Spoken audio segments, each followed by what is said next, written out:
네, 지난 주말 이 전국에서 동시다발적으로 난 산불로 10여 곳이 산불 특별 재난 지역으로 선포됐습니다.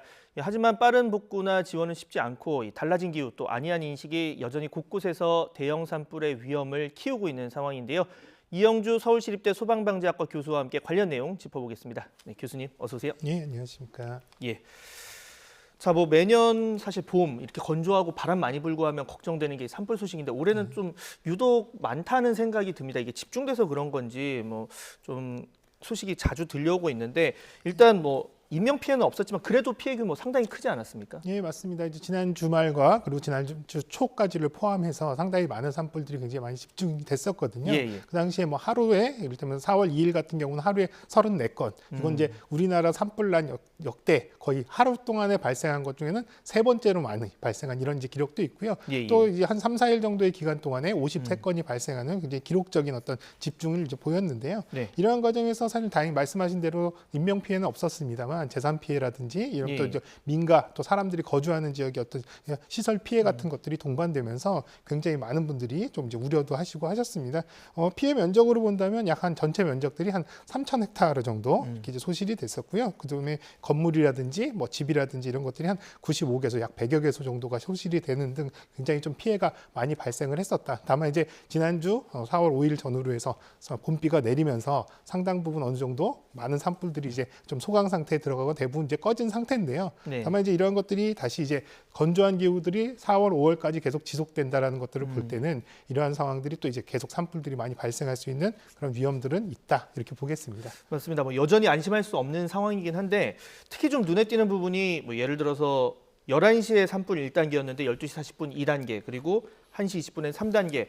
뭐 그만큼 좀 불길을 잡기 쉽지 않다. 뭐 이렇게 볼 수 있을까요? 예, 지난주에 이제 뭐 이렇게 3단계까지 대응 3단계까지 해서 적극적으로 진압이 이루어진 것이 총 5군데 정도 되는데요. 이렇게 산불의 진압 단계 같은 경우는 사실 이제 화재의 확산 속도, 그래서 이제 피해 면적이 대략 어느 정도까지 커질 것이다. 또 바람의 강도가 크기 때문에 상당히 위험할 것이다. 이런 것들을 이제 종합적으로 판단해서 대응 단계들을 결정하는데요. 이런 부분들이 이제 빠르게 대응 단계가 상향됐다라는 건 그만큼 이제 화재가 굉장히 강하게 또 빠르게 확산됐다라는 점을 이제 의미하는 거고요. 그런 부분들을 가장 많이 기여를 하는 것들이 뭐 건조한 기후는 당연하겠지만 또 강한 바람이라든지 이런 여러 가지 변수들이 화재 확산을 굉장히 좀 더 빠르게 이루어지게 했다. 그래서 이런 부분들 조금 더 선제적으로 또 혹은 또 선제적이 아니더라도 피해가 굉장히 빨리 커지면서 진압에 대한 부분들을 조금 더 적극적으로 진행을 했다 이렇게 볼 수 있겠습니다. 뭐 조금 전 말씀해주신 대로 이 집계가 시작된 이후로 뭐 하루에 가장 많은 산불이 났다 이런 얘기 해주실 정도로 동시다발적으로 산불이 나고 있는 게 좀 이례적인 상황이라 볼 수 있을 것 같은데 좀 이렇게 산불이 잦아지고 또 규모도 커지는 이유 뭐 어떤 게 있을까요? 네, 뭐 많은 분들이 아시다시피 뭐 봄철에 건조한 기후가 계속되는 것들 뭐 이런 것들은 당연히 산불에 이제 당연히 취약한 부분들이 있습니다.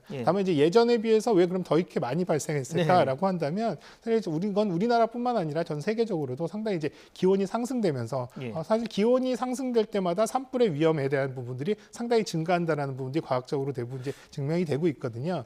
기온이 오르는데 산불의 위험은 또 어떤 영향이 기온이 이제 오르게 되면 물론 당연히 이제 강우량이라든지 강수량에 대한 영향도 있고요. 또 바람에 대한 부분들도 있고 이런 것들이 산불에 여러 가지 영향을 미치는 요인들에 골고루 이제 작용을 하면서 대부분 이제 1도씨 정도가 이제 상향이 되면 온도가 올라가는 경우에 산불 위험 지수가 한 8.6% 정도 이제 상향된다라는 연구 결과도 있습니다. 그래서 이러한 것들이 기온 상승으로 인해서 전반적으로 또 똑같은 건조도라고 하더라도 화재가 더 많이 날 수 있는 그런 위험성이 있다라는 부분들이 하나가 있고요.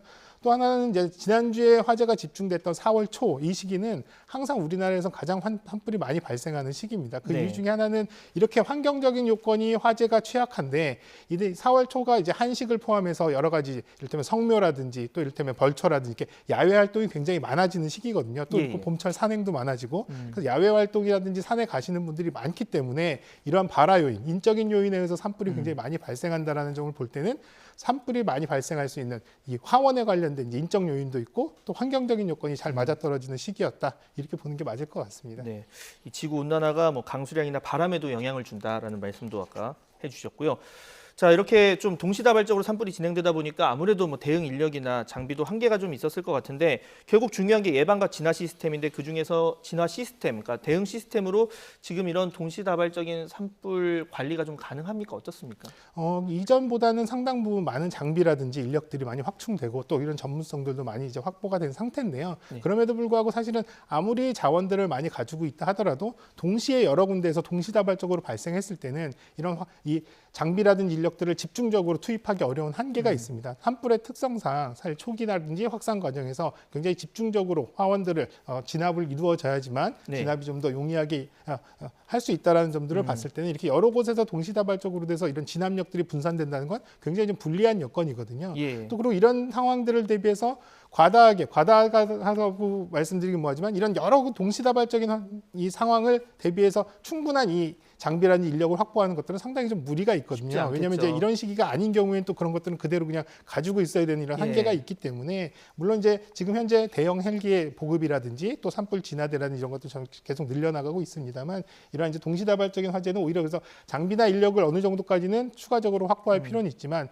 효율적으로 이런 부분들을 지원하고 연계하는 체계들 이런 부분들이 오히려 조금 더 고도화될 필요는 있겠다 생각이 듭니다.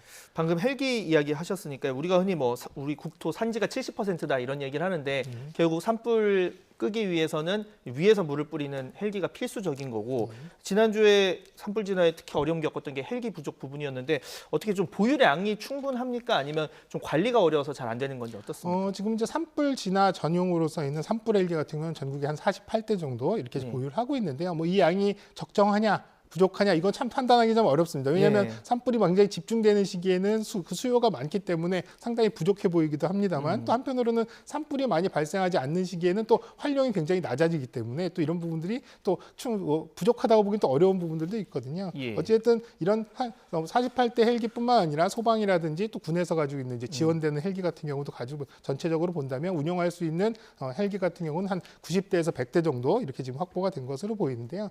다만 문제는 산불이 대형화되는 이런 상황들이라면 대형 헬기, 한마디로 물을 한 번에 많이 퍼서 주수를 할 수 있는 적재량이 좀 큰. 예, 맞습니다. 그래서 이제 그런 대형 헬기들의 보급이 많이 필요한데 이전까지는 뭐 중형 헬기들이 주가 됐다면 최근에는 대형 헬기 보급이라든지 또 앞으로 대형 헬기들을 상당히 많이 보급할 걸로 예고를 하고 있어서 그런 진압력의 입장에서는 상당히 좀 개선이 될 것으로 보입니다. 다만 문제는 이런 헬기들이 잘 갖춰져 보유를 많이 하고 있다 하더라도 사실은 충분히 필요할 때 운행을 할 수 있어야 되는데 뭐 작년 말에 보고된 바에 의하면 이런 대형 헬기들의 운항률이 상대적으로 좀 높지 않다. 한 60% 내외 정도다. 그러니까 그 이유는 어떻습니까? 뭐 고장이라든지 정비라든지 이런 것들 때문에 우리가 필요한 시기에 다 가용할 수 있는 상황들이 아니었다라는 부분들이거든요. 그래서 이런 장비들을 충분히 확보하는 것들도 필요하지만 우리가 필요할 때 적극적으로 쓸 수 있게끔 이런 부분들을 관리하는 부분들 이런 부분들이 더 중요하지 않나 이렇게 생각이 됩니다. 네, 확보만큼이나 관리도 중요하겠네요. 자, 지금 우리나라 산불 시스템 보통 뭐 해외랑 많이 비교를 하는데 물론 뭐 국토의 여건이라던가 면적 뭐 그리고 기타 산불의 양상 뭐 여러 가지 차이가 있겠지만 좀 비교해 보면 어떻습니까? 뭐 인력이나 장비가 해외 시스템에 비해서 뭐 못 따라가는 부분이 좀 있는 건지 사실 뭐 그건 상당히 좀 상대적인 부분들이 있습니다. 말씀해주신 대로 뭐 국토의 면적이라든지 또 산림의 면적이라든지 또 여러 가지 여건들이 있기 때문에 절대 비교는 상당히 좀 어려운 부분들이 있습니다. 다만 우리나라의 산불 진압 능력은 상당히 다른 나라보다는 좀 더 적극적인 개념에서 진압을 전제로 하기 때문에 다른 나라 같은 경우는 사실 굉장히 큰 산불이 많이 발생하기 때문에 적극적으로 불을 끈다는 개념보다는 피해를 최소화하기 위해서 확산을 막는 정도의 어떤 수동적인 어떤 이런 부분들이라면 우리나라는 화재를 적극적으로 진압을 해서 불을 빨리 끄는 이런 능력으로 본다 그러면 우리나라의 산불 진압 능력은 상당히 좀 높이 평가할 만합니다. 다만 이제 장비라든지 또 인력 운영 측면에서도 사실 우리나라에 아까 산불 헬기가 한 48대 정도 있다고 했는데요. 미국 같은 경우에 한 1000여 대 이상 확보를 하고 있는 걸로 보이지만 국토 면적을 대비하면 우리나라보다 거의 한 100배 가까이 크기 때문에 맞습니다. 그 수량으로 본다면 우리나라가 절대 물량적으로 적다 이렇게 다 면적 대비는 그렇게 적은 게 아니다. 그걸 판단할 수 있는데요. 다만 이제 조금 더 우리가 좀 고도화하면 좋겠다라고 하는 부분들은 공중 진압의 한계들이 분명히 있거든요. 이를테면 야간에 헬기를 운용하기가 어렵다거나 또 이를테면 악천후라든지 강한 바람이 있을 때 현장 여건에 따라서 헬기 운용이 굉장히 어렵다거나 또 앞서 말씀드린 대로 정비 상태나 여러 가지 여건들이 제대로 운용하기 어려운 부분들이 있을 때 과연 이제 이런 부분들의 공백을 어떻게 커버할 것이냐. 그러려면 땅에서 진압을 하는 능력들을 조금 더 고도화할 필요는 있다. 지금도 어느 정도 과거보다는 조금 더 적극적인 개념의 진압을 하고 있습니다만 아직까지는 잠불 정리라든지 이제 확산 방지 정도의 어떤 이제 보조적인 수단으로 지금 이제 활동을 하고 있는데요. 오히려 지상에서의 진압력이라든지 장비들을 조금 더 고도화해서 야간 진압이라든지 또 이를테면 지상에서의 공중에서 못하는 부분들을 적극적으로 진압하는 것들을 보조할 수 있다면 오히려 산불 진압에는 훨씬 효과적일 것이다. 그래서 지상 진압 인력이나 장비에 조금 더 적극적인 확충이 필요하지 않을까 생각이 됩니다. 너무 헬기에만 의존해서는 안 되겠다. 네, 우선 가장 헬기가 중요하지만 지상에서도 충분히 이런 것들을 받쳐줄 수 있는 역할들이 필요하다 생각이 됩니다.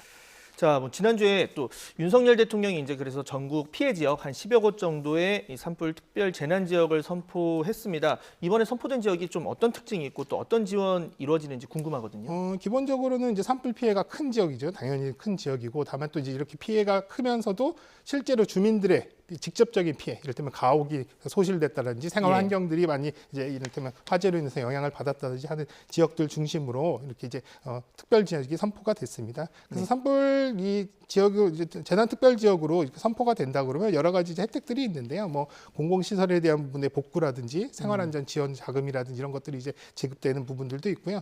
또 하나 이제 이런 복구 과정에서 주민들이 이제 어려움을 최소화시키기 위해서 세제 혜택 같은 것들이 있습니다. 이를테면 국세라든지 이런 것들을 납부 유예해 준다든지 지방세를 감면해 준다든지 또 이를테면 상하수도 요금이라든지 통신요금 감면 같이 이런 이제 생활에 이제 조금 더 부담이 되시는 부분을 경감해 드리는 부분들이 있습니다. 다만 이제 이렇게 재지역으로 선포가 된다 하더라도 모든 부분들을 다 커버해 드리기는 상당히 어려운 부분들이 있거든요. 그래서 이 부분이 사실은 피해를 입으신 입장에서는 상당히 좀 더 많은 보상과 적극적인 어떤 지원들을 바라시겠지만 그런 부분들이 항상 좀 충분하지 않아서 그런 어려움들이 있다 이렇게 보겠습니다. 맞습니다.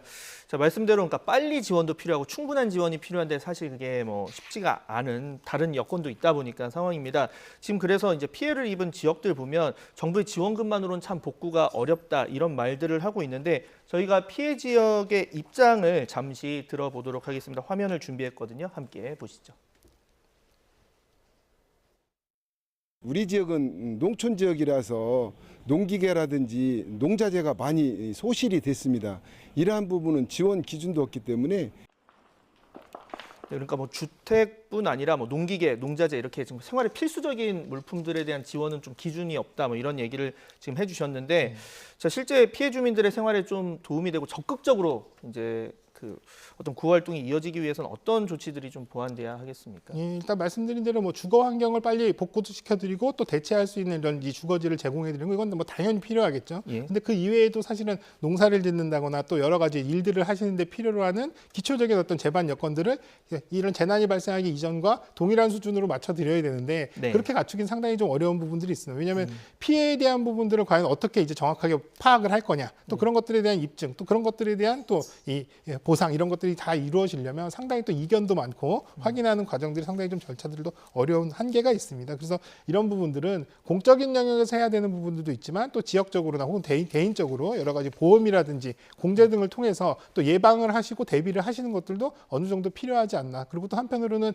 여러 가지 이런 지원이라든지 또 이런 이 재난에 관련된 이 보상들에 대한 부분들의 한계나 또 특수성 같은 것도 잘 설명을 드려야 이거 다 해줄 줄 알았는데 이게 생각처럼 다 해주는 게 아니구나 이렇게 오히려 갈등이나 오해의 소지가 있는 부분들도 있거든요. 그래서 충분한 보상 기준 또 이런 것들도 보상 기준을 조금 더 국민이라든지 시민들의 어떤 눈높이에 맞춰서 조금 더 적극적으로 지원할 수 있는 방법들을 좀 찾아가는 것들도 필요하지 않나 생각이 됩니다. 네, 지금이 이제 이미 산불이 많이 발생을 한 상황이다 보니까 저희가 뭐 재발 방지 대책과 함께 이 부분도 좀 봐야 될 것 같아요. 항상 산불이 발생할 때 많이 보는데 불을 다 끄고 나면 이제 그 지역에 대해서 관심이 좀 떨어지기 마련인데 안타깝지만 좀 이 죄로 뒤덮인 산, 뭐 어떤 과정을 거쳐서 복구하게 되고 또 뭐 산불이 난 지역에서 더 크게 나는 경우도 있다 이런 얘기도 있는데 이런 부분은 어떻습니까? 예, 실제로 이제 산불이 발생한 이후에는 사실 이제 뭐 불이 났을 때는 굉장히 주목을 받지만 이미 이제 화마가 지나간 이후에는 사실은 그 부분이 어떻게 복구가 되고 또 어떻게 다시 개선이 되는지에 대한 부분 상당히 좀 이제 뒤처져 있는 부분들이 있는데요. 사실 이 복구 부분이 굉장히 중요한 부분들은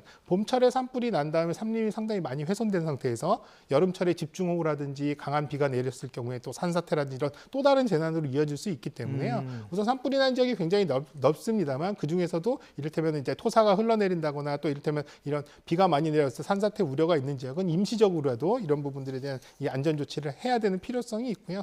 또 복구 과정에서도 이런 부분들을 자연적으로 자연적으로 복원되게끔 그냥 두어서 거기서 생태계가 자연스럽게 이루어지게 하는 부분들, 또 아니면 여기를 인공적으로 뭔가 조림을 한다거나 나무를 더 심어서 적극적으로 이렇게 이제 이런 복구를 하는 방법, 이런 것들은 어떤 것들이 더 효율적이고 또 추가적인 안전이나 위험에 대비할 수 있는지를 고려해서 이루어져야 될 필요성은 분명히 있습니다. 방금 잠시 얘기해 주셨는데 저희가 보통 보면 쉽게 인공복원이 있겠고 네. 자연적인 치유를 기다리는 자연복원이 있는데 이게 좀 관련해서 뭐 여러 가지 논란이 있는 것 같아요. 뭐 말씀하신 것처럼 어떤 게 더 낫다 딱 무자르듯 얘기할 수는 없겠지만 좀 네. 어떤 부분이 있는 겁니까? 일단 자연복원 같은 경우는 그 불탄 자리에 자연적으로 풀씨가 자라고 또 거기에 불에 견딘 그런 수종들이 다시 자라나게끔 하는 이런 과정들이거든요. 예. 이러다 보니까 오히려 이제 자연스러운 생태계의 조성이라든지 이런 부분들에서 상당히 긍정적이고 또 화재에서 적응력이 있어 한번 불을 겪은 이후에 적응성 있는 이제 수목들이 자라나면서 오히려 장기적으로 봤을 때는 화재에 훨씬 더 이 산불이라는 이런 부분들에 이제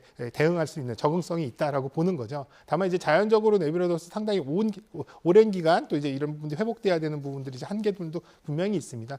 또 인공조림을 하는 경우에도 대부분은 그 인공 수정의 방향이 대부분 이제 원상 복구에 관련된 부분들이 되기 때문에 뭐 침엽수림인 경우에는 거기에 다시 조림 사업을 해서 인공 복구를 할 때 다시 또 동일한 수종으로 이렇게 가는 상황들이 이제 일반적인데 네. 그러한 경우에 지금 최근에 많이 문제가 되는 것들이 침엽수림에 대한 어떤 화재 위험성, 그러니까 이런 부분들도 조림을 하는 인공 복원을 한다 하더라도 조금 더 화재 안전 측면에서의 조림 수종의 선택이라든지 또 이를테면 또 불이 났을 때 방화대 설치라든지 방화대를 한다든지 뭐 이런 좀 화재 안전 측면에서의 복구에 대한 부분들 개념 반영도 필요하다 이렇게 보이는 거죠. 방금 그 침엽수림 이야기 해주셨는데, 그러니까 이 날카로운 이파리를 가진 대표적으로 이제 소나무가 생각이 나는데 얼마 전에 환경단체에서 인공 소나무 숲이 이런 산불을 키웠다 뭐 이런 얘기도 하기도 했고요. 저희가 뭐 한국 대표적인 나무하면 소나무를 생각하는데 이게 뭐 산불에 좀 어떻게 취약한 건지 그리고 좀 이렇게 인공적으로 그러면 소나무림을 많이 조성을 하는 게 문제인 건지 좀 궁금하거든요. 예, 뭐 많이 알려진 것 같이 침엽수 같은 경우에 산불에 굉장히 좀 취약한데요. 기본적으로 이제 말씀하신 대로 송진이라든지 이런 이제 휘발성 물질들을 이제 함유를 하고 있는 이런 상황들이기 때문에 예. 불이 빠르고 또 강하게 또 한번 붙으면 잘 안 꺼지는 그래서 굉장히 이제 산불에 좀 더 활력수보다는 취약한 것으로 알려지고 있습니다. 또 최근에 발생했었던 지리산 화재 같은 경우는 화재가 발생했음에도 불구하고 상대적으로 피해가 크지 않았는데 나중에 보니까 거기가 활력수가 상당 부분이 많이 있었어서 그런 부분들이라면 활력수림 조성이 산불에 어느 정도 조금 더 위험성을 줄일 수 있겠다라는 측면에서 단순히 침엽수만을 좀 이제 선호하기보다는 이런 부분들 뭐 전체를 다 또 활력수로 바꿀 수는 없겠습니다만 이렇게 화마가 지나간 이후에 복구 과정에서 조림을 한다면 이런 부분들을 고려해서 적정한 수종 이런 부분들이 좀 갖춰질 필요는 있겠다 생각이 됩니다. 네. 자, 저희가 마지막 주제는 시청자분들 주의 환기를 위해서 이 부분을 준비를 했습니다. 결국 산불, 자연이 내는 건 극히 드물고 뭐 상당 부분이 사람의 실수 때문이다. 뭐 37%는 논밭을 태우다가 그리고 나머지는 이제 산에 올라갔다가 뭐 부주의, 실화라고 하죠.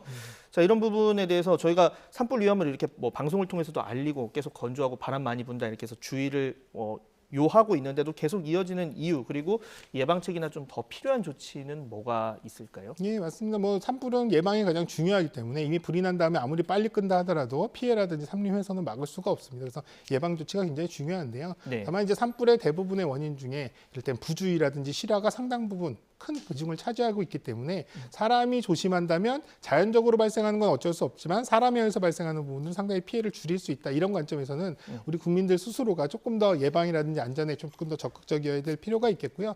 또 과거와는 달리 봄철에 짧은 기간 동안에만 예방을 해야 되는 것들이 아니라 장마철이라든지 6월 이후까지도 산불이 나기도 하거든요. 그러니까 네. 오히려 조금 더 1년 내내 산불 예방에 관련된 부분들을 항상 좀 조심하셔야 되겠고요. 특히 이제 이번 주 당장 오늘도 동해안에 건조한 바람들이 불어오고 있다. 이런 것들이 이제 얘기가 되고 있는데 그래서 지금부터도 사실은 5월 중순, 5월 말 정도까지는 굉장히 산불이 많이 발생할 수 있는 위험이 있기 때문에 산행을 하시는 분들이나 산에 가시는 분들 또 인근 지역에 계신 분들도 사실 산에서만 불이 나는 게 아니고요. 인근 지역에서 내가 사는 장소라든지 뭐 이런 곳에서 불이 나서 불티가 날아가면서 산불이 발생하는 경우들도 많기 때문에요.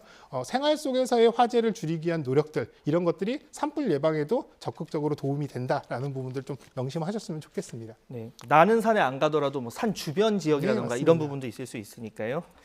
네, 지금까지 이영주 서울시립대 소방방재학과 교수와 함께 산불 관련 예방책 다양하게 들어봤습니다. 네, 수고하셨습니다. 감사합니다.